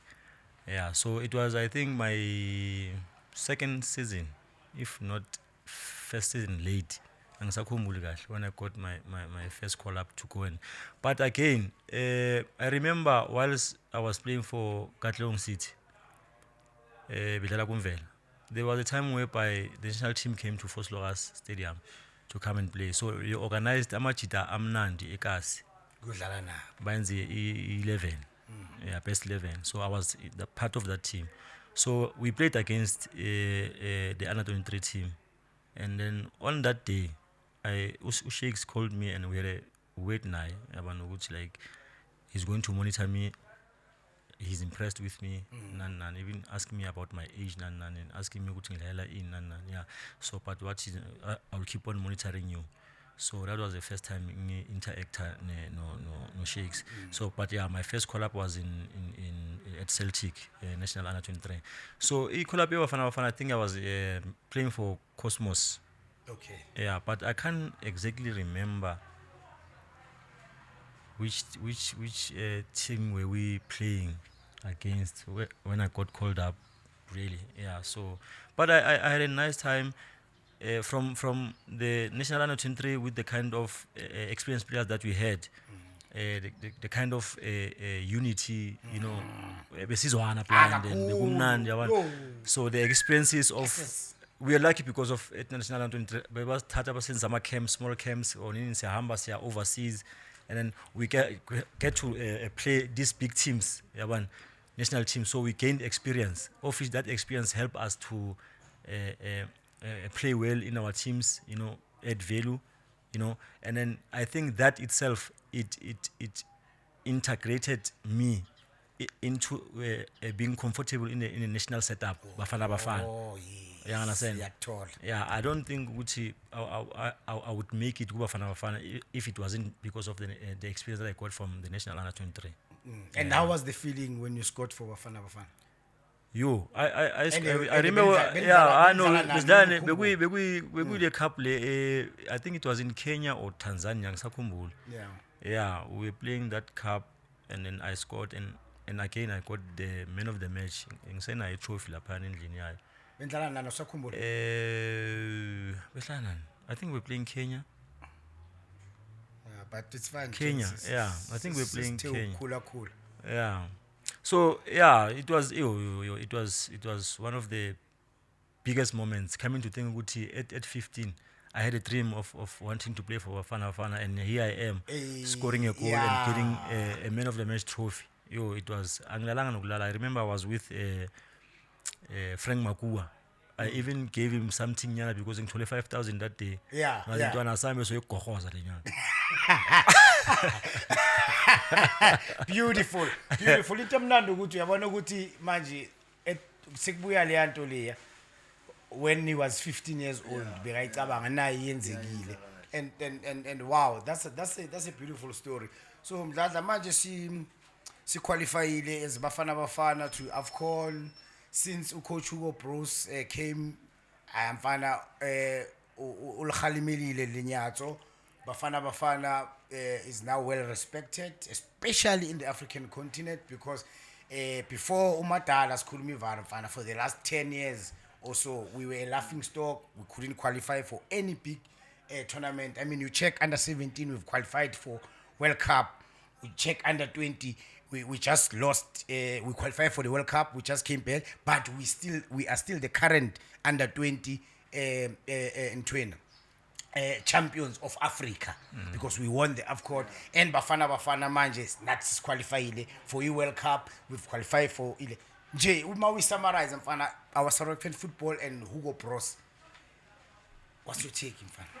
I think talking about Bafana with all that has happened thus far, I would say like we must say thanks to first to the players, secondly to the technical team, and the people who made sure that all these players or everyone at the national setup gets through everything that they had to do with Basfikisela. But again, we must say thanks to Sundowns. We must say thanks to Pirates because them participating in Africa, I think it gave us a much more needed experience to compete because majority of the players they are from Pirates and Sundowns. Yeah, you know. Yeah, very. So that is why I always say that encourage the other teams to try and get themselves at that level whereby it will help them and it will help the national team to be the world beaters, if not African beaters. You know what I'm saying? It's a good thing. Coming to the juniors, they were under 17. The under 17 they just won COSAFA Cup. The under 20, like you've alluded, you know. I don't know. Because Hugo Bros before I figure sorry you cut ngiyaxolisa mfana kakhulu ngifuna ukuthi uhambe before I figure Hugo Bros there was a time where all these under 7 development national teams they were not playing. I mean kunala big nabuma sis nabuma 3 years 2 years almost 4 years no game at all. Under 17 no game, under 20 no game, and you expect Bafana to be good. So bengithi nje yeah, true. Yeah, so yeah. Disturb, because we don't know what happens behind the scenes when it comes to the national head coach and these other junior coaches. How do they conduct things, coordinate things? Probably maybe like you are saying, probably maybe Google also had a concern about saying, you know, these young ones need to find tournaments or to play and so that they can be competitive. You understand? Bheka manje under 23 kwenzakalani ngayo, no friendly games, nothing, no akuna structure, but kuzofika it doesn't exist. Kuzofika i-tournament ukuthi kuyo kuma Olympic khani manje bazohamba phansi bafonele jawu awuna intwana ina yabona kanje, of which is not good for our country, whereas we've got a good structure, we've got talent like South Africa, huge talent. We need to just nurture it like the way we was nurture ngakhona ukuthi bayenze lama small camps lawa babize 4 Nations Cup, bayenze so that these boys can gain experience. So now coming back to under 17 the juniors bakethi kuwina iCOSAFA manje, under 29 we are ku World Cup and they've won now Africa Nations under 20 defending champions. You understand? I don't know how they nailed it because we don't have a structure for that for them to be ready to go and compete in such tournament. Maybe your GDL came in to help. Maybe your what's in MTC angithi kune GDL kune development academies nan. You know, probably maybe they've pulled all these players bahlanganisa to go and compete. So if you try to change as South Africans in football, in your view, give me. I always compare our country to Brazil. Mina personally, the kind of talent that we have, the kind of infrastructure that we have, you know, it's only that we're lacking in terms of coaching. Because you go to Brazil, you get your grassroots level teams or communities. They have a top coach, top-notch coach, qualified, well qualified coach alaphayana. But you come to us in South Africa, you go to Bundesliga, uthola omunye ubaba nje bekasebenza emayini ucoach alentwana. Yeah. We survive because of uJawopule unomntwana, umntwana ozalwe ana talent. That's how we survive. You understand? like thina mina ngifika ku PSL I've never went to any development team or structure or what bengidlala estrategy ngathola inhlanhla lokufika ku PSL but you can imagine if kuphela usipanile yeah if ngahamba ama stages lawo misa wahambile should boyoba bengiyoba njani yeah that's true yeah your advice my advice to everyone young players, current players, even people generally, because hey kuning, we are going through a lot in South Africa, guys. Hey kuning. Okay, my advice to the players, juniors, as much as we would say, more especially the players that are playing now, or the players who are coming, because I believe the players who are playing now, these ones who are not playing, they are looking up to them. Yeah. Once they do the right things, these ones will follow through. Okay. So I'm saying to them, as much as we say imali iningi manje nani. Yeah. Go and invest in property, go and invest, don't buy this car. I would say to them, they must invest in themselves first. Yeah, invest in yourself. If it means that you go and ensure your legs, because these are your tools, invest there. Secondly, invest in your image. Yeah. You understand? Because you are playing there, you are a celebrity, you are a role model. So invest in your image, own image. Yeah. Secondly, try to fight for your image rights. It's about time, guys. No, now it's about time. Yeah. Good point. It's about time. Players outside there, their image rights, they own their image rights. Yeah, bro. Amatime wabo family members they work together. Yeah. They own the images. Yeah. Neymar, Messi, all of them. Yeah. Thirdly, our players need to try and focus on improving themselves technically, physically, mentally. If it means to go and hire a personal trainer, a personal chef, do so that you can improve yourself. Yeah. We must strive to be the best. Yeah. Gone are those days whereby we always look up to Abu Cristiano, Abu Messi, Abu Mbappe. When are we going to choose our own? The same way. Yeah. Let's invest in that, guys. Yeah, and that's my advice. Yeah. Lastly, what are you doing? What are you up to? Corner something, anything? Currently, I'm not working right now. Maybe nizongibiza now I'm savings. But currently, I'm not working. But I've started this business of property. I'm a Rumiana, Yeah. So, but even though I will be fully fledged, I'm trying.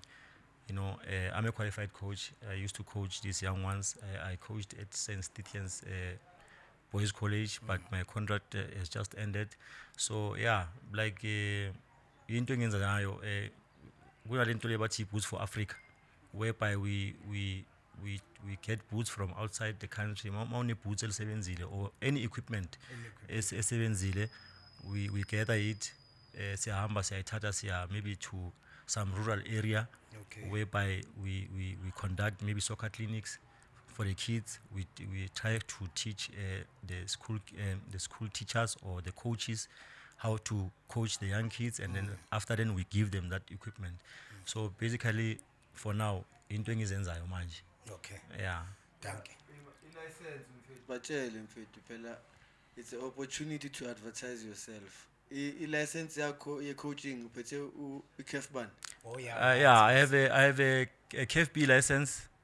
KFB license, yes, through Safa. Yeah, ngishela ngispani ishawa dust lapha endlini. Yeah, and then I have but in NQF level maximal training, level 4 maximal training. Yeah, yeah, but please, teams, whoever, now coach well qualified, uzikhulumele ngowakho umlomo. Bafethu, ningakhohlwa, please don't forget to like, share, subscribe, and hit that notification bell to get all the latest updates as a Jabu Mahlangu and discussion days. Bafethu, that was it for namhlanje, and yeah, we had a deadly striker uLebogang Kukame. Beyishayi net le out umgadli wangempela mhlambe if some of the PSL strikers ngoba amagoli la ku PSL siyakhala ukuthi hey man awabi maningi, you must get in touch with such people abajangabo lebu, because these are the people bebashaya net blind, they can help you get 1 or 2 technique right ukwazi ukuthi ushaye net. And having said that, Penny McCarthy was a striker coach in Manchester. Just nje. There is just striker kuphela. yeah, there's a goalkeeper coach. Oh, yeah, but there is a goalkeeper coach. Yeah, but why not striker coach? Yeah, mara sikhulumele batshele mfethu. Yeah, we are here, we can come in and help. But the thing with like Nakona, we have to start it at grassroots. Okay, yeah. Unders. Yeah. We a striker coach. Intwana ikhule yazi ukuthi where to move, how to control, how to shoot, how to head, how to amaranz wakho eboxini, decoy run nan. You know what I'm saying? Siphethe They need to untofonto. learn this. Bafethu, gents, nimzwile. And nami ngiya emphasize to the teams and to South African football nje. Let's introduce striker coaches, gents. It's very important. Let's introduce striker coaches to even PSL and like from very grassroots. Let's start there and introduce striker, because even if Bafana we're playing well, but we don't score enough goals. Our strikers don't score enough goals. It's a fact. It's still a fact. Zimbabwe game. You see, Bafethu, that was Jabu Mahlangu and Tiski Shandis, shuffling Tiski Ringers. Sonbona next time. Adios. Sikwatela Danko. Awe halala. What for move la. Halala. It's a rap.